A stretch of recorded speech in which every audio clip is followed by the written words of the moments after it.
Hello, Jimmy Shankin with the Shankin team and Coldwell Banker Southern Coast. Congratulations, you're under contract. So now what? We have some very important things that need to happen in a timely manner.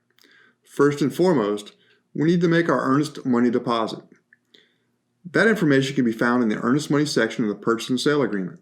It will tell you the amount needed and when it's due.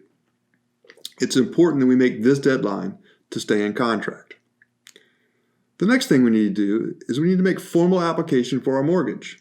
When you started the process, you met or talked to a lender and got pre-qualified so that you knew the amount you could spend.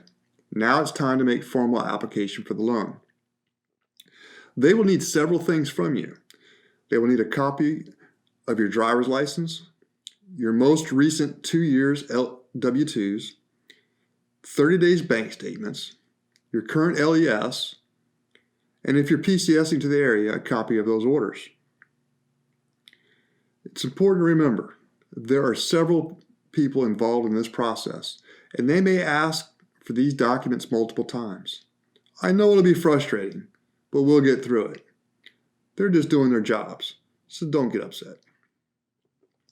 There will also be an appraisal in this process. That could take several weeks to get back. The job of the appraiser is to determine value and condition.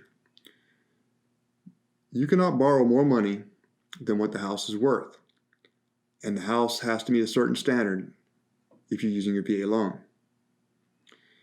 The next part of the process is a home inspection. A home inspection differs in the fact that a home inspector is on the property for several hours. The appraiser was only there for a few minutes, and he was only looking for value and condition.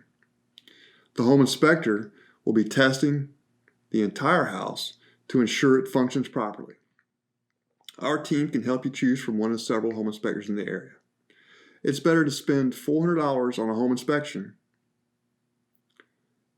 and find out you have a bad roof than to spend $5,000 on a roof and have no home inspection. We need to make sure this happens inside the due diligence period. The due diligence period can be found in the inspection and due diligence paragraph of the purchase and sale agreement. It's important to have this inspection inside that period because if you don't, you'll be buying the house as is at the expiration of the due diligence period.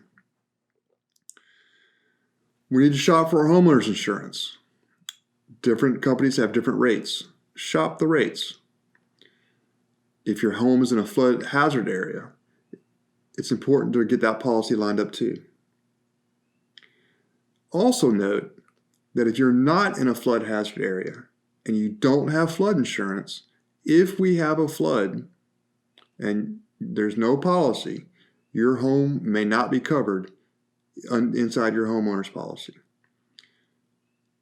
Homes that are not in a flood hazard area, typically the rates are less.